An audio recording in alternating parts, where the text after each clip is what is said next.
Assalamualaikum warahmatullahi wabarakatuh. Pada kesempatan kali ini, mata kuliah Kapita Selekta, kita akan membahas mengenai materi pertama, sistem pembinaan jabatan fungsional dan karir sumber daya manusia kesehatan. Setelah melakukan materi ini, diharapkan mahasiswa mampu menjelaskan mengenai konsep jabatan fungsional kesehatan.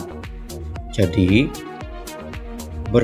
dalam hal profesi kebidanan itu ada jenjang karir yang bisa Anda raih.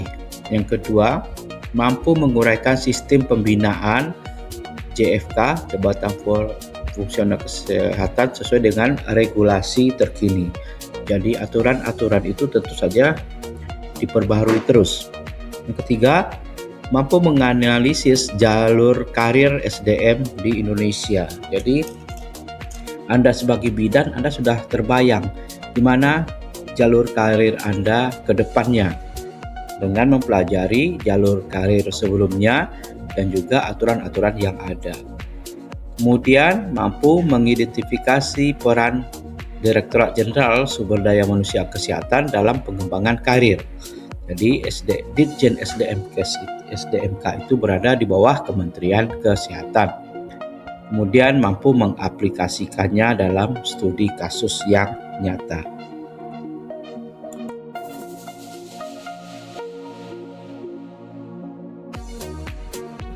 Di sini terlihat struktur dan jenjang jabatan fungsional tersebut adalah yang tertinggi itu ahli utama, di bawahnya ada ahli madya, di bawahnya lagi ada ahli muda, kemudian ada ahli pertama, ya. Yang mana dalam semua jabatan karir kepegawaian ini adalah aturan baru dan semuanya dalam struktur yang sama. Jadi bukan hanya Anda sebagai seorang bidan, juga sebagai seorang perawat, farmasi, misalnya juga sebagai arsiparis ataupun ahli teknologi komputer, itu diawali oleh ahli pertama, kemudian ahli muda, kemudian ahli madya, dan terakhir nanti ahli utama. Jadi jenjang tersebut hampir sama satu sama lainnya. Adapun syarat dari kenaikan jenjang itu, dan biasanya tentu saja memakan waktu 1 atau 2 tahun atau bahkan 3 tahun 4 tahun ya. Ada masa kerja minimal. Jadi makin senior Anda, makin bisa menampak karir yang lebih jauh. Bukan hanya senioritas, tapi juga ada angka kredit KUM yang harus terpenuhi. Ini adalah target-target tiap tahunnya. Apabila tercapai dan bahkan melampaui target, Anda tentu akan cepat naik pangkatnya. Kemudian ada SKP, sasaran kerja pegawai, harus baik. Ini adalah penilaian dari atasan langsung ya dalam hal setiap tahunnya. Kemudian ada inovasi pengembangan profesi dan lain-lain. Adapun mekanisme pembinaan dari jabatan fungsional itu, di mana adanya siklus pembinaan jabatan fungsional kesehatan. Di sini ada perencanaan, ya. Jadi direncanakan bahwasanya dengan program pemerintah, setiap rumah sakit itu, setiap puskesmas itu minimal harus terisi berapa bidan. Itu tentu saja ada hitung-hitungannya, termasuk juga dari segi luas wilayah suatu puskesmas atau rumah sakit ataupun jumlah penduduk yang akan dilayani. Kemudian ada pengembangan kompetensi. Jadi Anda bekerja bukan berarti Anda bekerja saja, tapi juga ada peningkatan kemampuan, baik itu melalui pendidikan maupun juga pelatihan.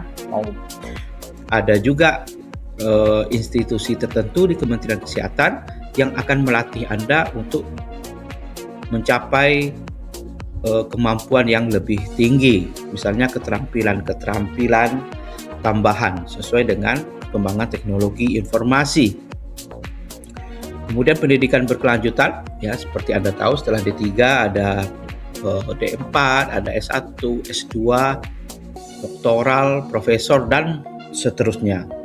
Kemudian juga ada kegiatan untuk magang dan studi banding ke rumah sakit di Jakarta ataupun bahkan ke luar negeri ya, untuk mencapai kompetensi tertentu. Yang ketiga, siklus pembinaan JFK itu ada penilaian kerja. Ini adalah langsung dari atasan masing-masing. Misalnya kalau di rumah sakit puskesmas itu ada kepala ruangan, kalau di puskesmas tentu ada kepala puskesmas. Hal ini dievaluasi setiap tahunnya.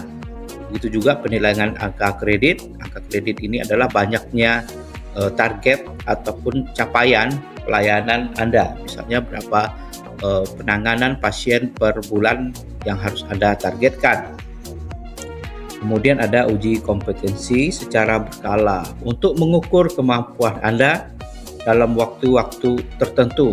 Apakah Anda masih ingat ilmu yang ada pada Anda? Kemudian ada juga peningkatan melalui pendidikan dan pelatihan tadi. Kemudian di sini ada pengawasan dan perlindungan, di mana tentu saja tugas-tugas Anda ada risikonya.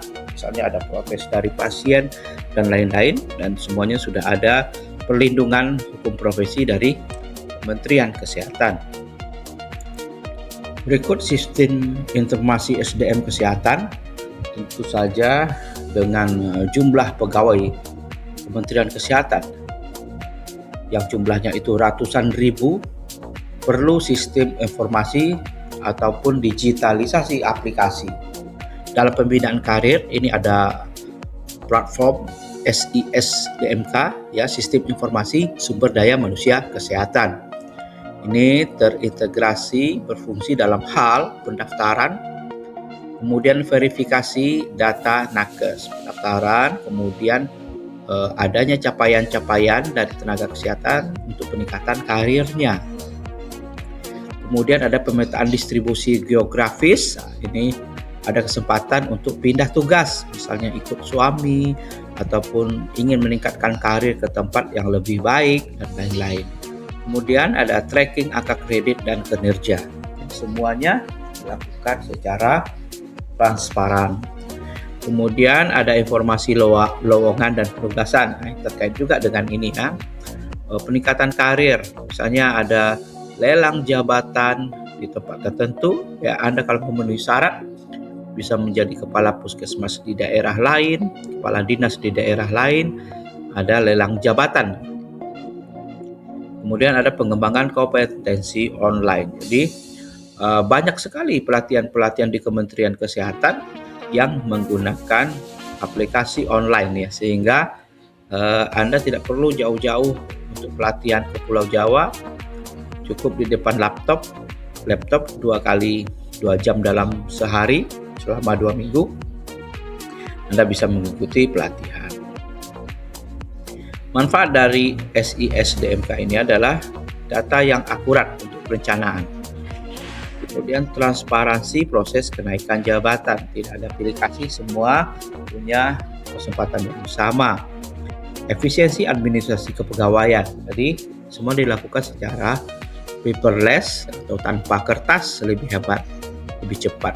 Kemudian dukungan pengambilan kebijakan berbasis evidence. Jadi dokumen-dokumennya tertata dengan jelas.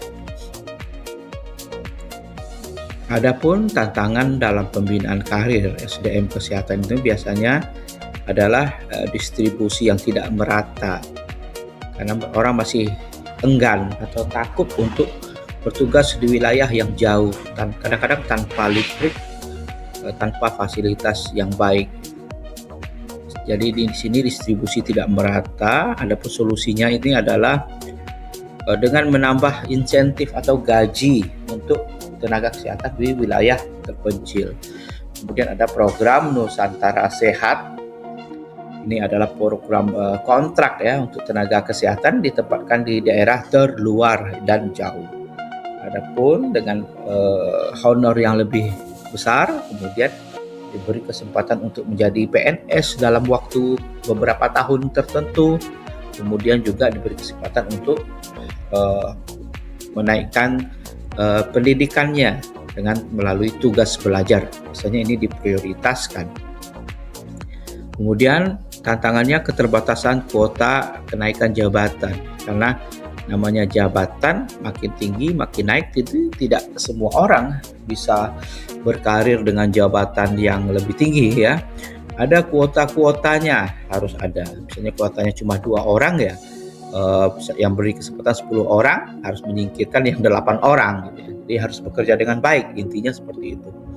Atau untuk menggantikannya bisa saja orangnya pindah atau pensiun. Ini solusinya ada percepatan proses penilaian, digitalisasi administrasi. Kemudian kadang-kadang tantangan itu adalah kompetensi yang tidak update ya, yang mana mungkin tenaga kesehatannya terlalu sibuk mengurus pasien sehingga lupa dalam hal capaian akademisnya, pendidikan pelatihan dan peningkatan kemampuannya. Kadang-kadang itu terjadi. Dan solusinya adalah program Continuous Professional Development. Jadi saat ini Indonesia masih kekurangan ya tenaga kesehatan ya, dokter, perawat dan bidan juga. Berikut kita mengerucut nih pada peran bidan dalam sistem jabatan fungsional kesehatan. Bidan ini sebagai jabatan fungsional mempunyai hak dan kewenangan ya, di mana mereka harus mempunyai kemampuan asuhan kebidanan secara komprehensif. Bisa juga melakukan izin praktik mandiri dan kolaboratif atau kerjasama dengan tempat-tempat rujukan. Kemudian pengembangan profesi yang berkelanjutan seiring juga peningkatan karir. Di sini ada 2 jalur secara umum ya. Profesi bidan itu dalam hal ASN ya, aparatur negara, ini adalah bidan pelaksana. Dari segi klinisnya itu bidan pelaksana, bidan terampil dan bidan ahli. Jadi yang paling rendah itu bidan pelaksana untuk yang baru-baru masuk nih. Setelah Anda punya jam terbang yang tinggi, masa kerja, angka kredit yang mencukupi, pelatihan yang memenuhi syarat, bisa menjadi bidan terampil dan akhirnya menjadi bidan ahli. Tentu saja tunjangannya berbeda ya, makin tinggi makin besar itu. Kemudian bisa juga melalui karir menjadi tenaga pendidik ya. Seperti Anda lihat di kampus kita, Anda bisa juga jadi dosen. Tentu saja dosen itu minimal harus S2. Banyak juga dosen-dosen kita dari D3, D4, D1, lanjut ke S2, kemudian dia menjadi dosen. Kemudian menjadi instruktur atau penata laboratorium ya. Ini bisa S1 juga bisa ya. Yang hobi di lab ini bisa juga membangun karir sebagai instruktur. Kemudian pengelola itu manajer fasilitas kesehatan. Ini bisa di negeri, bisa di swasta. Atau bahkan punya ilmu yang tinggi ya, bisa berkarir di bidang akademis ya, sebagai penulis, sebagai YouTuber di bidang kesehatan ibu dan anak ya. Jadi sungguh banyak ya karir yang bisa Anda lakukan. Misalnya tadi penelitian ya, lakukan inovasi-inovasi penemuan. Ini tentu saja harus tekun ya. Jadi tips pengembangan karir itu antara lain mengikuti PPG Bidan sertifikasi ya, ada aturan-aturan di profesi masing-masing. Ini ya, aktif dalam organisasi profesi. Kemudian gali ilmu terus ya, ilmu sumbernya banyak sekarang, publikasi karya ilmiah. Nah, ini salah satu studi kasus ya dalam pembelajaran ini. Tantangannya itu karir bidan di daerah terpencil. Memang diutamakan pertama itu di awal di daerah terpencil, tapi tentu saja tidak selamanya ya. Di sini skenarionya D3 ditempatkan di pulau terluar, namun setelah 4 tahun bekerja ia ingin mengajukan kenaikan jabatan fungsional dari A5 pertama ke media. Jadi nanti kita bisa diskusi ya. Baik, adapun simpulan ataupun rangkuman dari pembelajaran kita, di mana jabatan fungsional kesehatan adalah instrumen strategis, program strategis untuk pengembangan karir SDM kesehatan ya, khususnya bidan. Kemudian pembinaan JFK mencakup perencanaan, pengembangan penilaian, pengawasan. Kemudian ada aplikasi ya, sistem informasi mendukung transparansi efisiensi karir. Kemudian terakhir, bidan memiliki jalur karir multidimensi, klinis, edukatif, dan manajerial. Berikut materi yang selanjutnya adalah pendayagunaan pasca pendidikan Padi Nakes. Adapun capaian program pembelajaran di mana mahasiswa diharapkan mampu untuk menjelaskan konsep dan tujuan program Padi Nakes ini. Kemudian mahasiswa mampu menguraikan mekanisme seleksi dan pembinaan peserta. Kemudian ketiga, mampu menganalisis strategi pendayagunaan lulusan Padi Nakes. Kemudian mampu mengidentifikasi tantangan implementasi program dan merancang solusi untuk optimalisasi penyerapan lulusan. Jadi, diharapkan mahasiswa mengerti mengenai Padi Nakes dan termotivasi untuk bisa mengikuti programnya. Berikut profil program Padi Nakes. Apa itu Padi Nakes? Tadi kepanjangannya adalah Program Afirmasi Pendidikan Tinggi Tenaga Kesehatan. Dalam hal harfiahnya, afirmasi ini adalah penegasan ya, ataupun pembaharuan seperti itu. Program Afirmasi Pendidikan Tinggi Tenaga Kesehatan, di mana program keberpihakan pemerintah untuk memberikan akses pendidikan tinggi kesehatan pada putra-putri Indonesia. Jadi ada unsur beasiswa di sini ya. Diutamakan untuk di daerah tertinggal, perbatasan, dan kepulauan. Ya, berarti DTPK ini termasuk juga Provinsi Bangka Belitung tentu saja. Dan daerah yang bermasalah kesehatan. Tujuannya baik tentu saja, ini adalah pemerataan akses pendidikan tinggi. Jadi pelayanan pemerintah terhadap masyarakat di daerah terpencil itu terjaga sesuai juga dengan tuntutan dari perundang-undangan. Ya, peningkatan kualitas dari SDM kesehatan, karena ini adalah jenjang pendidikan ya. Kemudian menyiapkan tenaga kesehatan lokal yang berkomitmen mengabdi di daerah asal. Tentu saja orang-orang putra-putra daerah yang ada di kepulauan, ketika mereka diberikan beasiswa dan kembali ke daerahnya, tentu kecil kemungkinan untuk pindah karena itu adalah sudah daerahnya gitu. Dan percepatan pembangunan nakes di daerah-daerah prioritas. Adapun siklus implementasi Padi Nakes ini ada sosialisasi atau pendaftaran. Tentu karena dia ditempatkannya di daerah terpencil, kemudian ada di puskesmas di sana, di mana puskesmas berada di bawah naungan Dinas Kesehatan Kabupaten ya. Di Dinas Kesehatan Daerah, diseminasi dan informasi usulan kebutuhan dari Dinas Kesehatan di kabupaten. Kemudian ada pendaftaran tentu secara online, semuanya terpusat di Kementerian Kesehatan. Jadi anggarannya langsung dari Kementerian Kesehatan, bukan dari provinsi, dari Kementerian Kesehatan. Kemudian verifikasi dokumen dan kelayakan daerah. Tentu saja ada fasilitas sarana kesehatan di sana, ada puskesmas, kalau tidak di mana dia ditempatkan.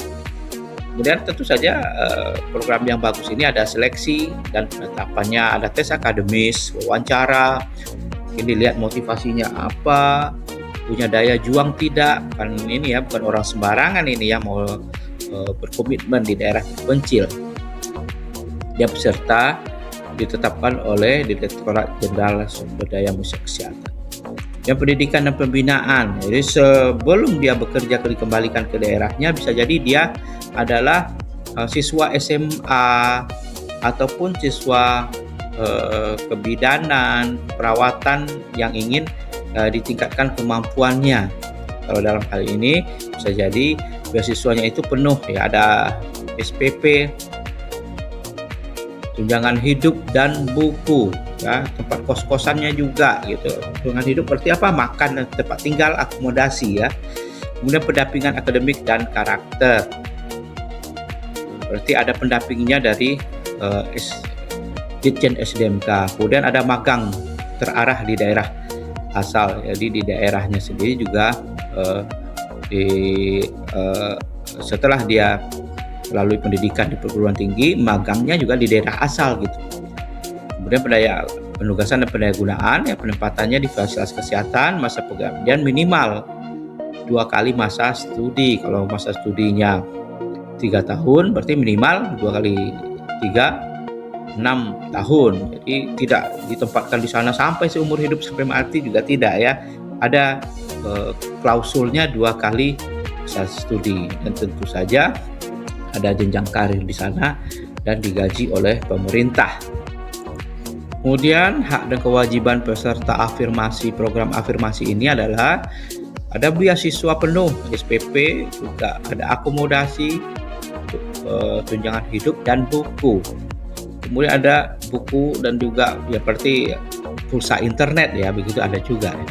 Kemudian kewajibannya dia lulus tepat waktu dan minimal IPK-nya 3. Ada kontrak di sana. Kemudian ada pembinaan akademik dan karakter. Kemudian mengabdi di daerah asal dan daerah prioritas ya selama 2N ya, 2 kali masa pendidikan. Kemudian kesempatan pengembangan kompetensi, bisa juga berkarir, wajib menjaga nama baik alma mater. Kemudian ada jaminan penempatan kerja ya, dia berhak diberikan pekerjaan di penempatan kerja dan digaji setelah dia lulus. Di sini juga ada kerjasama dengan Bapak Bupati, dengan Bapak Gubernur ini, karena digajinya itu bisa juga dari daerah ya, dan bisa juga dari Kementerian Kesehatan ya. Jadi ini nanti ada klausul-klausulnya. Kemudian ada melaporkan perkembangan karir secara berkala. Jadi setelah dia dididik, berikut adalah strategi dari pendayagunaan lulusan. Model pendayagunaan lulusannya itu penempatan berbasis kebutuhan. Harus setara, matching sistem dengan kompetensi lulusan dan kebutuhan fasilitas kesehatan. Jadi daerah tertentu itu butuhnya apa? Apa bidan, apa perawat, atau semuanya, atau farmasi, atau gizi. Ya, prioritasnya di puskesmas. Ya, puskesmas itu berada di bawah dinas kesehatan kabupaten atau kota. Kalau di sini berartinya kabupaten ya, jarang di kota itu terpencil ya kan. Kemudian ada pustu, ada juga di posyandu ya, juga berpusatnya di puskesmas tentu saja di daerah terluar ya, daerah kepulauan. Ini ada kolaborasi dengan Kementerian Kesehatan dengan Pemda, kemudian dengan fasilitas mitra. Kenapa dengan Pemda? Karena Pemdanya yang punya puskesmas, Kemenkesnya dalam hal pendidikan ya, dalam hal memberikan pendidikan yang gratis kalau di sini. Kemudian dia butuh insentif finansial, ada tunjangan di daerah terpencil. Kemudian akses pengembangan potensinya berkelanjutan ya. Jadi berkarir ini. Kemudian jejaring alumni untuk dukungan profesional serta karir PET ya, jalur karir yang jelas ya di sistem jabatan fungsional kesehatan. Kita sudah belajar jabatan fungsional kesehatan. Di sini dicontohkan Poltekkes Semarang ya, meluluskan 10 peserta Padinakes Prodi D3 Kesehatan Gizi. Biasanya di Semarang, di Yogyakarta itu banyak kita temui mahasiswa-mahasiswa itu dari Papua ya, dari Maluku Utara itu ada di kuliah ya di Jawa seperti itu. Berikut tantangan dari program Padinakes ini mengenai retensi lulusan di daerah penugasan.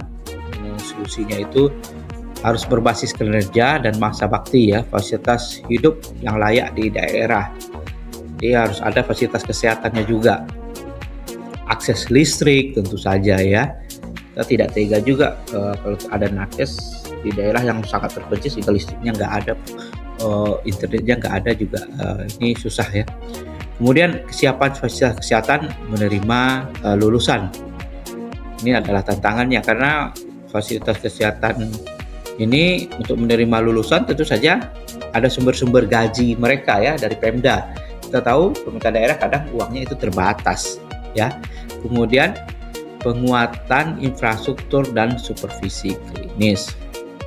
Ini penguatan infrastruktur dan supervisi klinis ini harus ada peralatan, ada puskesmas, kemudian ada peralatan, dan tentu saja kita lihat bahwasanya dalam hal keuangan, kalau bupatinya bagus, dia akan memprioritaskan untuk tenaga kesehatan. Berikut koordinasi dengan multi pihak, Kementerian Kesehatan, Pemda, Puskesmas, serta aparat yang lain. Kemudian ini solusinya, ini semua sudah punya platform digital ya, sehingga semuanya proses program ini dilaksanakan secara transparan. Berikut kita mengerucut ke peran bidan dari lulusan Padinakes. Ini bidan Padinakes ini dapat menjadi agent of change di daerah. Keunggulannya itu dia di daerah dia sendiri, dia memahami konteks sosial budaya daerah asalnya, pastinya memiliki komitmen untuk pengabdian yang sudah teruji karena pasti orang sayang kepada daerahnya masing-masing ya. Kemudian pembekalan kompetensi klinis dan manajerial itu sangat mumpuni di di institusi pendidikan di Kemenkes serta institusi pelatihan di Kemenkes. Kemudian ada terkoneksi dengan jejaring nasional Kementerian Kesehatan. Peran strategisnya pelayanan ibu dan anak ya, kesehatan ibu dan anak KIA yang respons dan sesuai dengan kearifan lokal. Misalnya pemanfaatan tanaman-tanaman lokal yang banyak di daerah tertentu ya, untuk pengobatan, untuk relaksasi proses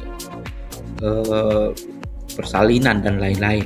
Ada fasilitator pemberdayaan masyarakat, inovator program kesehatan berbasis kearifan lokal, dan kekuatan komunikasi antara fasilitas kesehatan dan masyarakat. Berikut poin kunci dari rangkuman materi ini. Padinakes adalah program afirmasi untuk pemerataan pendidikan dan penugasan sumber daya manusia kesehatan.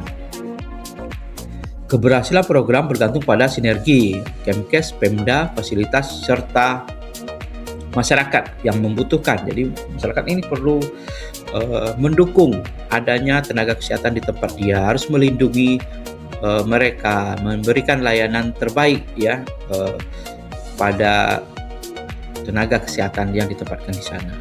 Kemudian lulusan Padinakes memiliki peran strategis sebagai agen perubahan di daerah prioritas, karena tidak ada tempat yang lain bagi mereka untuk mendapat pelayanan kesehatan. Bisa jadi rumah sakitnya sangat-sangat jauh ya, dan fasilitas yang lainnya. Kemudian pendayagunaan efektif membutuhkan pendekatan holistik, insentif menyeluruh, dukungan serta juga pengembangan karir ya. Jadi setiap SDM tentu saja punya keinginan ya untuk meningkatkan karirnya, meningkatkan kesejahteraan mereka dan lain-lain. Demikian materi kali ini. Terima kasih. Billahi taufik wal hidayah. Assalamualaikum warahmatullahi wabarakatuh.